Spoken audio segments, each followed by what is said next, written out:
The Word of God is alive and powerful, sharper than any two-edged sword, piercing even to the dividing asunder of the soul and spirit and of the joints and the marrow, and is a critic of the thoughts and intents of the heart. All Scripture is God-breathed and is profitable for doctrine, for reproof, for correction, for instruction in righteousness, that the man of God might be mature, thoroughly equipped unto all good works. Study to show thyself approved unto God, a workman that needeth not to be ashamed, rightly dividing the word of truth. Matthew 23, 8-9 says, verse 8, But be not ye called Rabbi, for one is your master, and all ye are brethren. Verse 9, And call no man your father upon the earth, for one is your Father, which is in heaven. 2 Corinthians 13:5, Examine yourselves, whether ye be in the faith. Prove your own selves. Know ye not your own selves how that Jesus Christ is in you, except ye be reprobates? Revelation 20:15, And whosoever was not found written in the book of life was cast into the lake of fire. Romans 12:2, And be not conformed to this world, but be ye transformed by the renewing of your mind, that ye may prove what is that good and acceptable and perfect will of God. Philippians 1:6, Being confident of this very thing, that he which hath begun a good work in you will perform it until the day of Jesus Christ. Sa dili pa kita magapadayon sa atong pagtuon pulong sa Dios ni ini nga dawagi kinahanglan ang atong pagsunod sa atong routine, atong naandan nga tulumanon nga ato isugid ang tanan natong mga salang nahimo niini nga adlaw. Kay kung dili nato isugid ngadto sa Dios nga mahan, then kini mahimo lamang babag sa atong pagtuon sa pulong sa Dios. Dili makalihok ang ministry sa Dios Espiritu Santo nga mao ang teaching ministry. Pagtudlo ka nato sa kamatuoran. So dili siya makalihok kung naay nagpabilin ng mga sala diha sa atong kalag. Busa ang 1 John 1:9 diha sa pulong sa Dios nagaingon, If we confess our sins, God is faithful and just to forgive us our sins and to cleanse us from all unrighteousness. But for you, unbeliever, the issue you're facing is not confession of your sins. It is using your free will, God-given free will. He wants you to use it in believing in the Lord Jesus Christ. Because Acts 16:31 nagaingon man, Believe on the Lord Jesus Christ, and thou shalt be saved. Busa karon magampo ta sa hilom agi pangandam sa atong kaugalingon sa dili pa kita magasugod sa atong Bible study. Let us pray.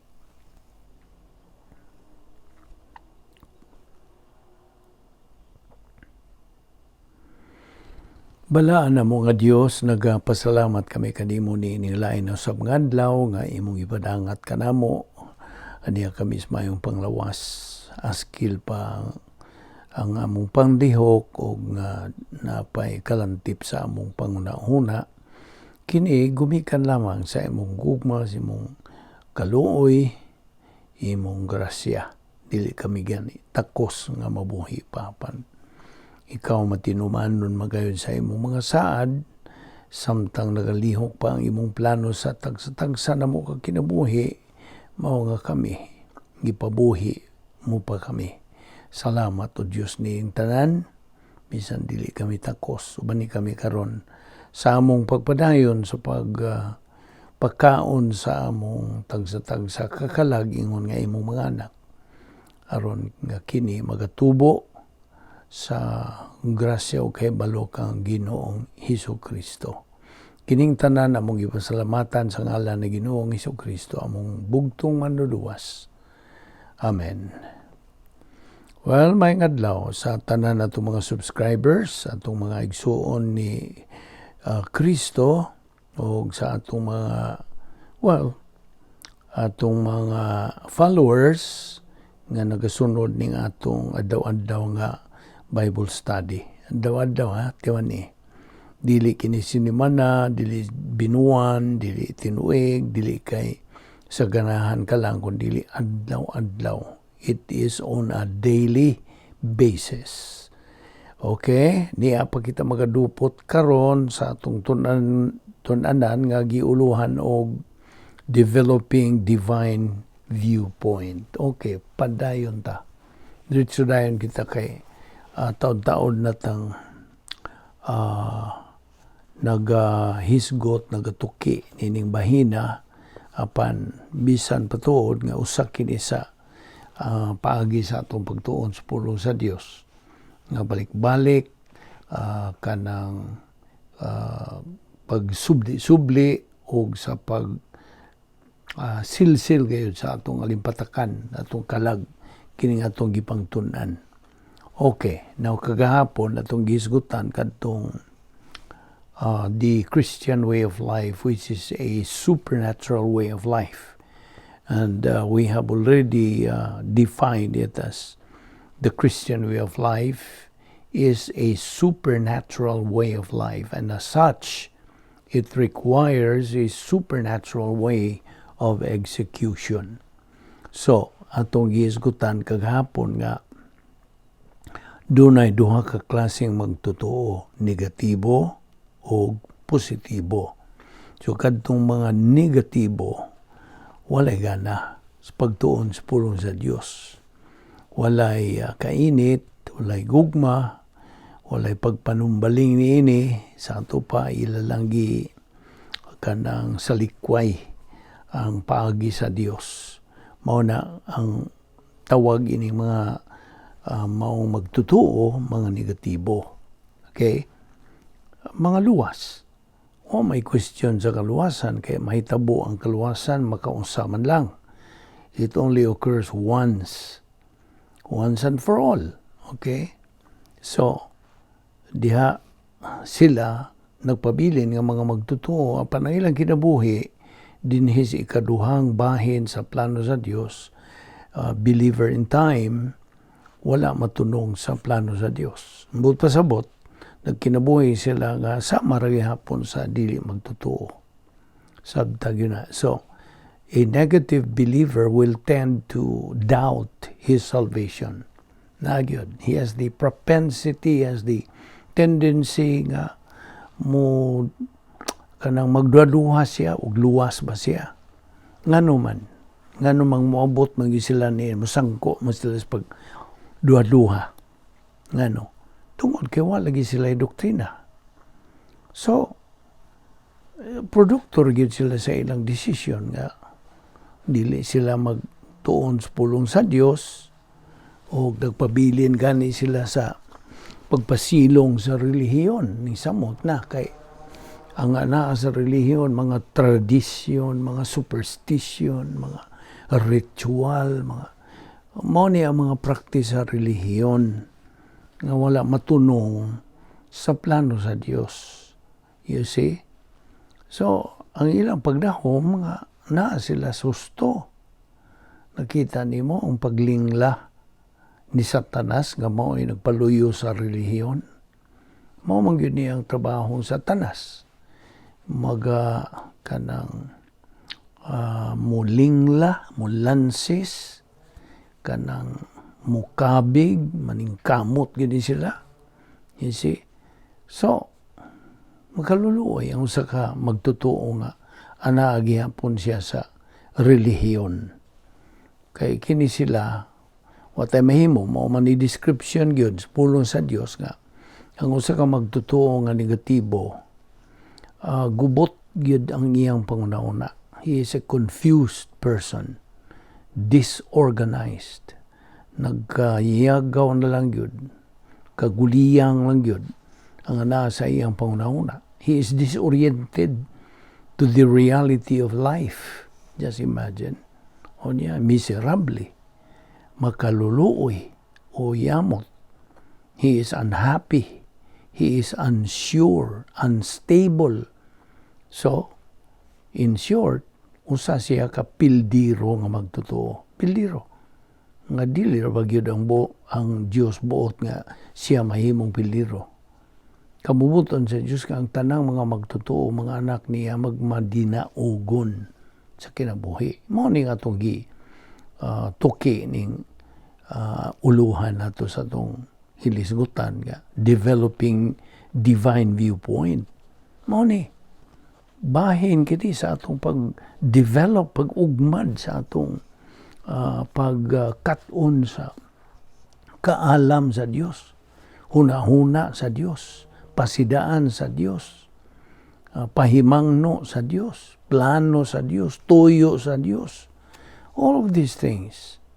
So, ikaw nga magtotoo, can you afford to be in that condition, in that state? Magtotoo lagi ka, may nakita gyud nga pagka magtotoo nimo. Kay negatibo man lagi ka. So, mao na nga nagpadayon ta. Mao man gyud niya nga tong tulumanon ngadto sa Dios. Atong tumanon ang iyang plano o kining pagtuman nato sa iyang plano kinahanglan tuan nato buhata sa sod sa lapit nga may gahom sa Dios. Operational divine dynasty. Dapit kini nga giandam gi tagana sa Dios nato nga mga magtotoo. Now, narapon na nimo. Musunod ka ba niya na o dili? Kaya naman kay kamutong hinatag sa Dios pod. Pagamiton ka niya na sa Dios.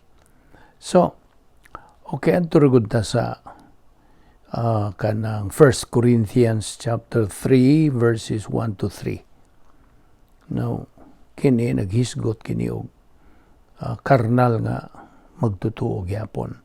Nagaingon kini, but I, my brethren, members of the royal family of God, I, my brethren, cannot teach you. No, kinsa may nagsulti tuod niya ini? Si Apostol Pablo ngadto sa taga-Korinto nga mga magtotoo. So si Pablo naging, but I, my brethren, cannot teach you the way I taught the mature believers because you are still baby believers. But pasabot mga karnal, babes in Christ. Now, ang describe rabagyos Biblia ni niya sa kamatuoran, kining mga baby believers wa pay buot. Mga bata pagod, mga batang masuso, wa pay buot. Gusto to? So, mo na nga mingon si Apostol Pablo, but I, my brethren, cannot teach you, cannot get through to you. Tungod kay mga way buot paman mo. So, dihas Galatia 3:26 nagaingon usab kini. You became children of God through faith in Christ. Nahimo kamo nga anak sa Dios pinagi sa inyong pagtuo kang Ginoong Jesucristo. Now, let's go back sa atong isgutan kagahapon. May tungod sa rebound. Unsa to ning rebound? Of course, the common term gid noon sa rebound is confession. Pagsugid.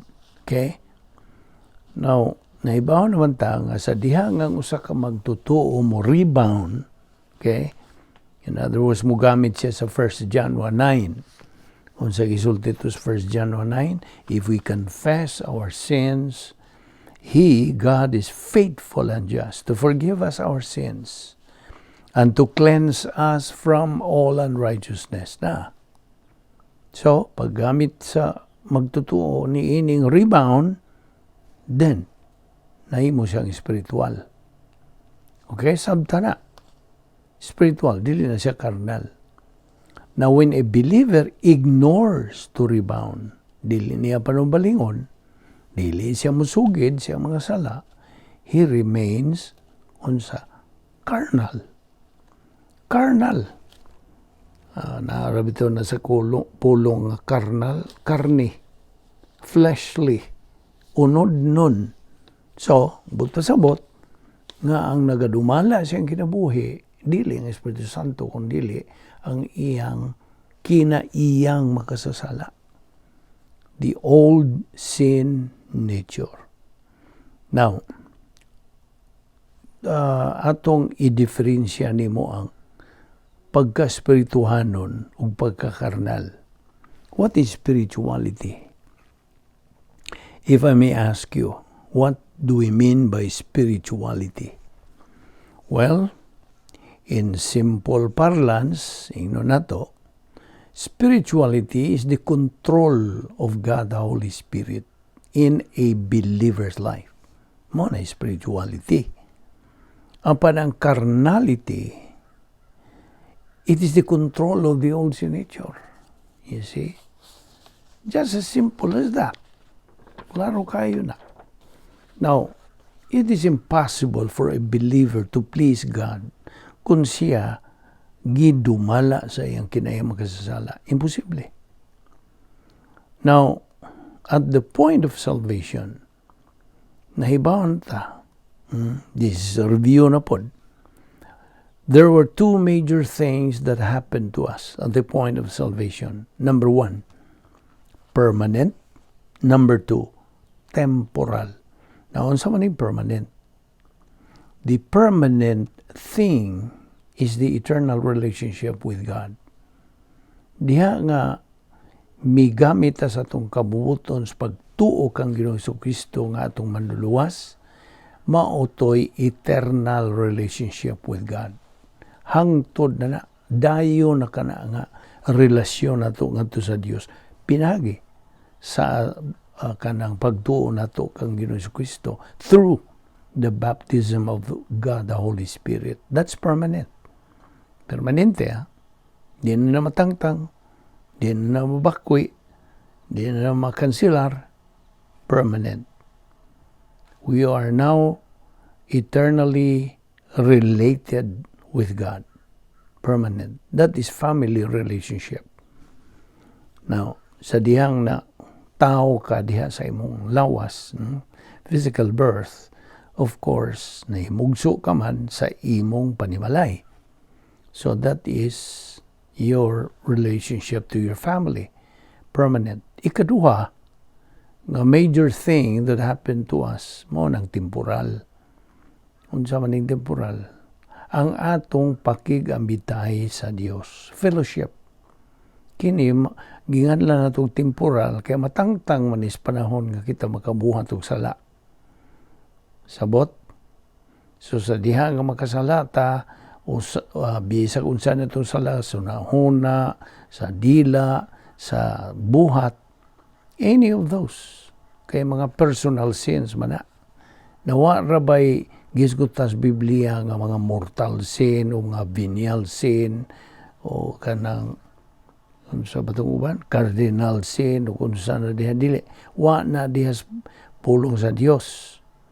Ang atong gisgutan din based on the Word of God, mao ang unsa kanang personal sins.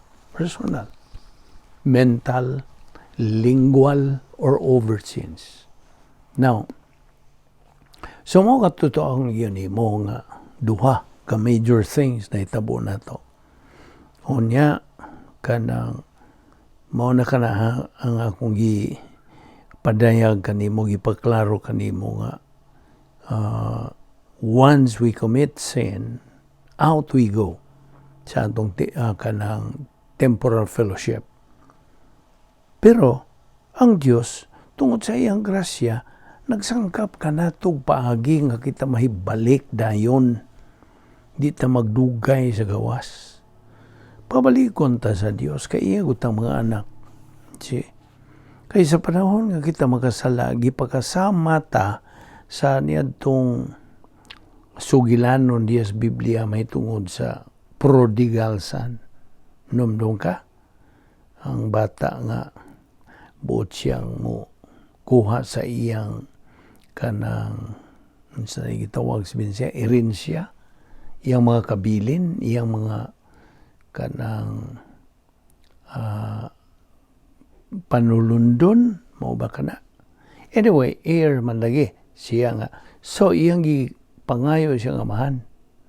Tanan niya mga kabilin, mga kabtangan tingali, iyang gida. So mo na.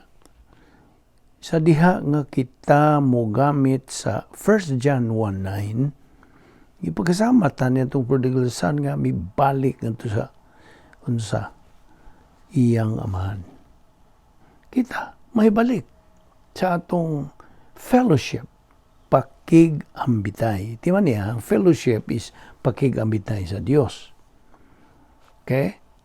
Ang atong feeling of the Holy Spirit, pagpuno ka na sa Espiritu Santo.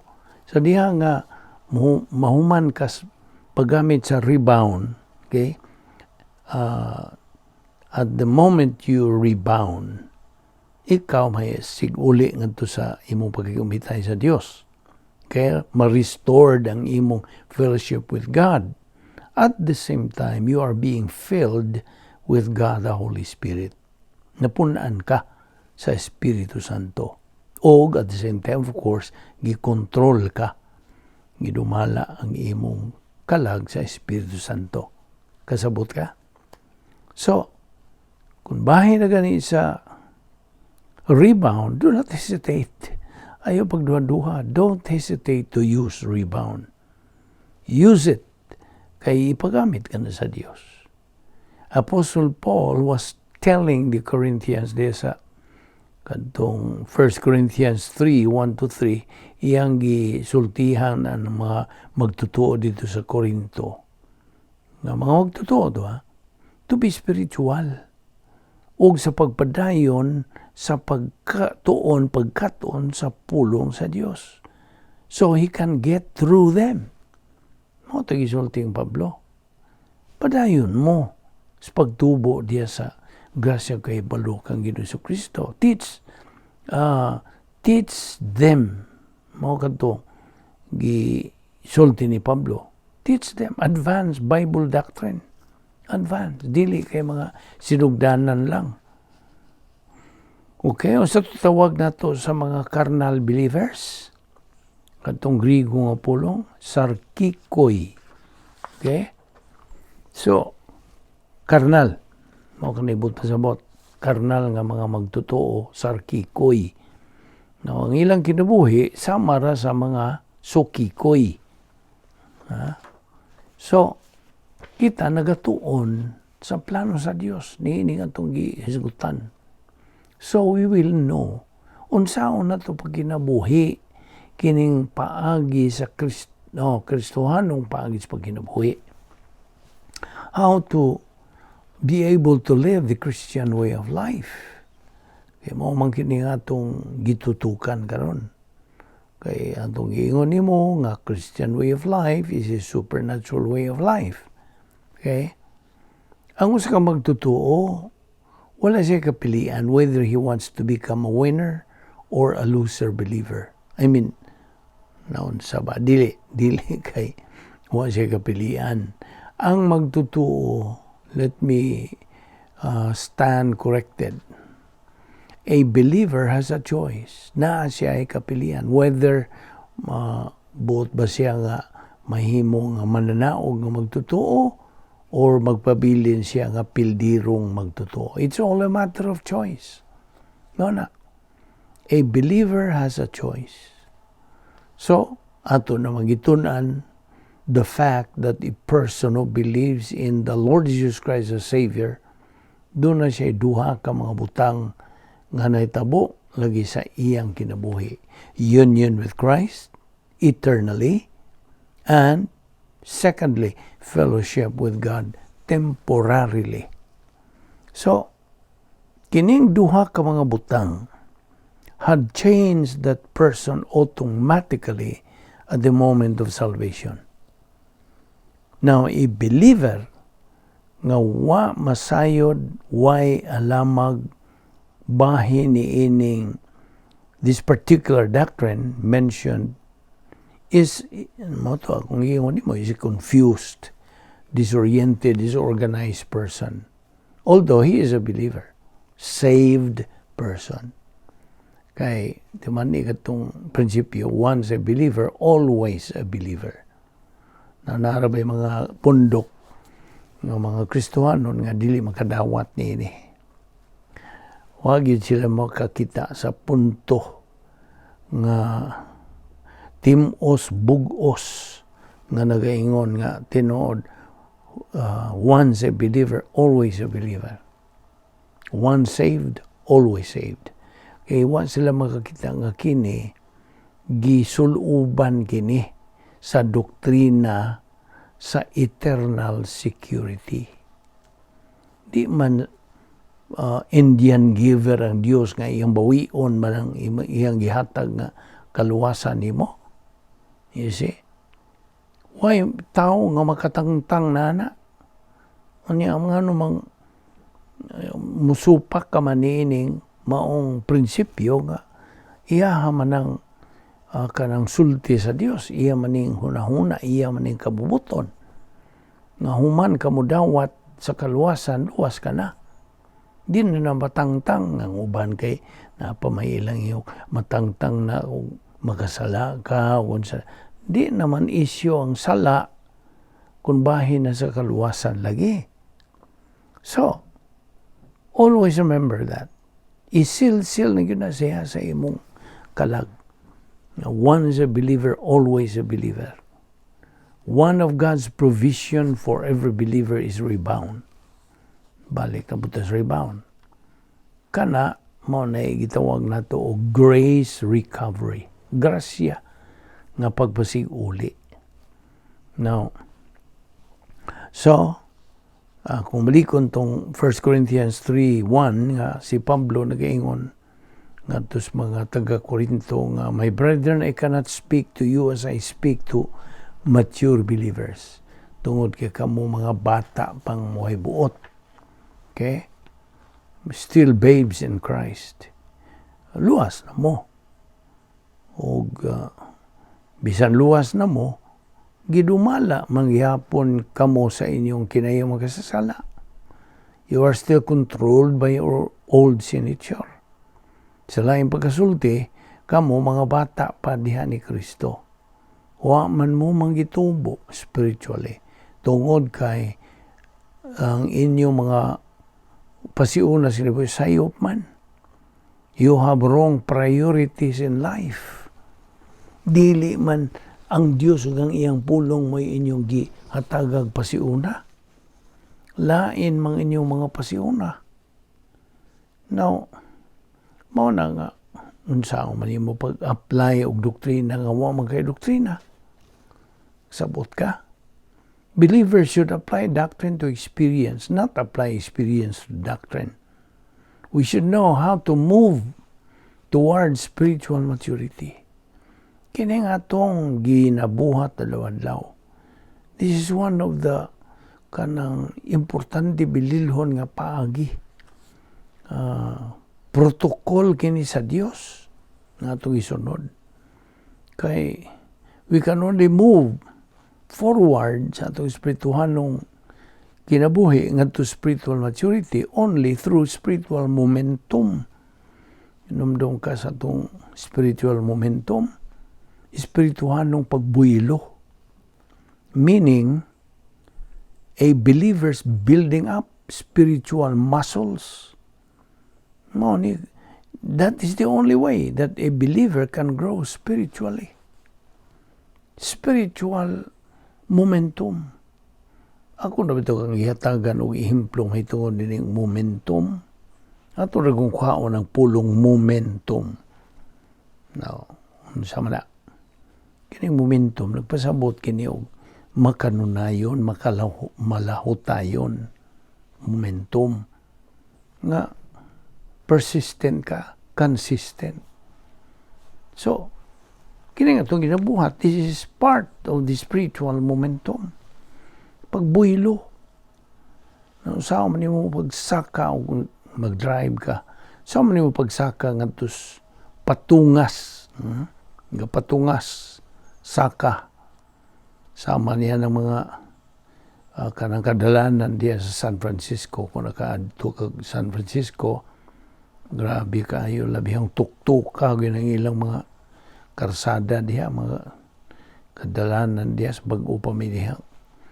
Nga ka, suroy, kuyawan ko, sana mo us-us, mga ni mo hagbong, mo kanang mo atras na ma, tungod kay labihang tuktok ka, kina. Sama ni mo pag saka dito sutoy ka dito saka na tumoy sa ibabaw kundi ka mo buyilo na mapod na sa espirituhanong kinabuhi kundi ka mo buyilo espirituhanon sa imong pagtuon sa pulong sa Dios sa adlaw-adlaw unsa man imong pagkabuot sa spiritual maturity nga mao man ay common goal of every believer di kang kabot niya na maura ba na ang atong that is our main goal as believers. Morning, sige, hala, kanunay, makanunayon, masigihon, kanang malahutayon. Gining atong ginabuhat sa pagtuon sa pulong sa Dios. Ang kuna ning atong ginabuhat nga labing minungdanon, labing bililhong butang. Yan yung kalimutan na. Just imagine. We are developing divine viewpoint. Mark that very well. It's a matter of choice gihapon. Yung sinanani mo. Paimos ka ba niya na o dili? So you see. So rebound, balik ta, is one of the basic elements and provisions to live the unique spiritual life. Unique. Kining spiritual nung kinabuhi nga itong hisgutan din dili ni kasagaran. You cannot find this anywhere except diya sa sulod sa operational divine dynasphere. Nga mao kanay tukma nga dapit puloy-anan sa matag magtutuo. In fact, that is the only perfect environment din hining kalibutan na. Wa na lain. Gisangkap ni sa Dios sa kaniyang tungwa pa ang tanan. Narani mo mutuo ba po kaniya na. So, kung balikon nga rebound is very necessary, very essential sa kinabuhi sa magtutuo. Aron siya magkapadayon sa iyong spiritual momentum. Now, operational divine dynasphere, mao kini ang tukmang dapit sa magtutuo, nga diin anaa ang gahom sa Dios. Just as the prototype divine dynasphere sa unang pag-anhip ni Ginoong Jesucristo ni kalibutan na, it was our Lord's place of power during His first advent. Mao tong madinaugon siya sa iyang kinabuhi. You see? Mao bitaw nang mutukbil pud ta every now and then ining doktrina sa kanang unsa ba to? The power experiment. The doctrine of the power experiment. Okay? Ato ning tun-an later on. So mo kani nga ang gipuy-an nga dapit ni Ginoong Jesucristo sa iyang first advent mao katong iyahang divine dynasphere nga gitawag og prototype. Ang atuwa karon dinhi sa kanang kapanahunan sa simbahan, the church age, mao ang operational divine dynasphere. So karon samtang tuwa ka sa operational divine dynasphere, in short, DD, divine dynasphere, then imong magamit kadtong unsa gisangkap sa Dios nga napulo kapaagi sa pagsulbad sa mga suliran. 10 problem-solving devices. Okay? Kunya, ayaw gyud kalimot ni ining operational PMA. No, not operational. Operation PMA. P, perception. M, metabolization. A, application. In other words, perception sa imong pagdawat, pagkat-on, pagtuon, pagkat-on, pagdawat, pagtuo, paggamit, ining pulong sa Dios. That's perception. Perception, pagsabot, okay? Pag-angko nimo. And then, ang M, metabolization, mao na pagaling. Ang Espiritu Santo mao'y mulihok niining paggaling sa pulong sa Dios nga atong nakatunan. Unya, ang A is application, ang atong paggamit. Di makagamit sa kabutang nga wani mo mailhi, wani mo maibawi. Basta, sa wani mo paggamit. Diligyo ka kagamit, kaya waman kailamag. Na mao na, application. So, hinumdumi po itong Operation Z. Operation Zeta. Okay? O kanang kadtong tulo ka mga arrogant skills nga itong gihisgutana. Tawad naman po ni, no? Ako ninggi kuanan og memory aid nga Operation JDA. J, self-justification. D, self-deception. A, self-absorption. Namo na. These are the 3 arrogant skills. Self-justification, self-deception, ug self-absorption. Giatbangan kini sa spiritual skills. Unsa man itong spiritual skills? Spiritual self-esteem, spiritual autonomy, and spiritual maturity. Mao'y hinungdan di ay nga kadto si Apostol Pablo, dili lagi siya makatudlo ngadto sa mga magtutuos Korinto. Tungod lagi kay karnal man to sila. They had mental attitude sins nga which are converted to strife. Nasamot na kaguliyang na kagubot na sila. Strife. So, kini sila nga mga magtutuo sa Korinto, naggawi kini sila sama sa mga di magtutuo. Managiingon, they were walking like mere men, unbelievers. Now, but a believer who is controlled by the old sin nature, mao ni sila. Ang nagulumala sa lagi sa ilang kinabuhi, mao ang kinaiyang makasasala, dili ang Espiritu Santo. Kasi nagatbang ni ang Espiritu Santo o ang kinaiyang makasasala. Nakastaliwa, papilion ka. Bekin sa may mupilion. Ang kinaiyang makasasala o ang Espiritu Santo. Okay. Kaya ang magtutuo nga karnal, nagagawi lang siya sama sa di magtutuo. They are just walking like mere men, unbelievers. And they will tend to be legalistic and self-righteous. Ang walking ko dinhi, no? Kung mag-isgot tayo walking, paglakaw, sa Griegong pulong is peripateo. Peripateo, kini actually is panagawi. Okay?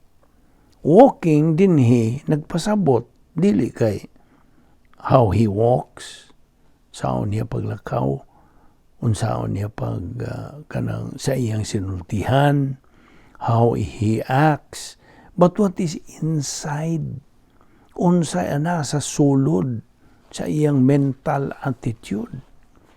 Kaya actually, di ba ako kanang giingnan nga the Christian way of life is a mental attitude life. Nga namang mental attitude life man. Tungod kay ang tumong sa pulong sa Diyos mo maning atong pangunaw-unaw sta. Mo itumong. It's the target. Just as ang target po ni Satanas, mo po ning atong nauna. Mo na nga, naay ilog nga matang sa pangunaw-una.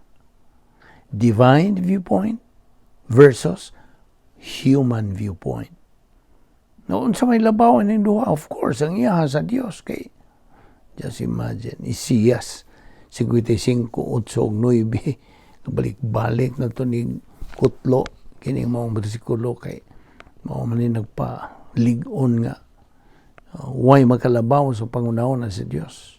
Nothing can compare di unsa kabililhon gyud kaminungdanon gyud ka-importante gyud the greatest viewpoint niya sa Dios. Isaiah 55:8-9, my thoughts are not your thoughts, neither are my ways your ways, saith the Lord. So as the heavens are higher than the earth, so are my ways higher than your ways, and my thoughts than your thoughts. Na. Besides, 1 Corinthians 2:16, ikaingon po, kini nga itong ipangtunan mo ang huna-huna ni Kristo. Di man nina?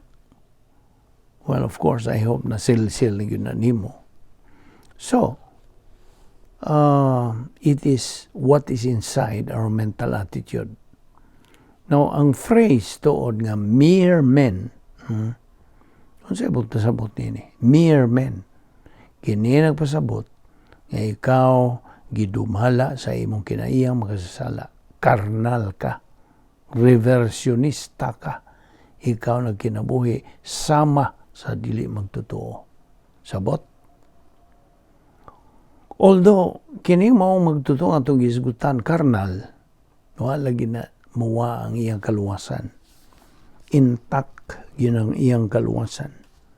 It is settled once and for all, eternally. Wala na, di na na issue.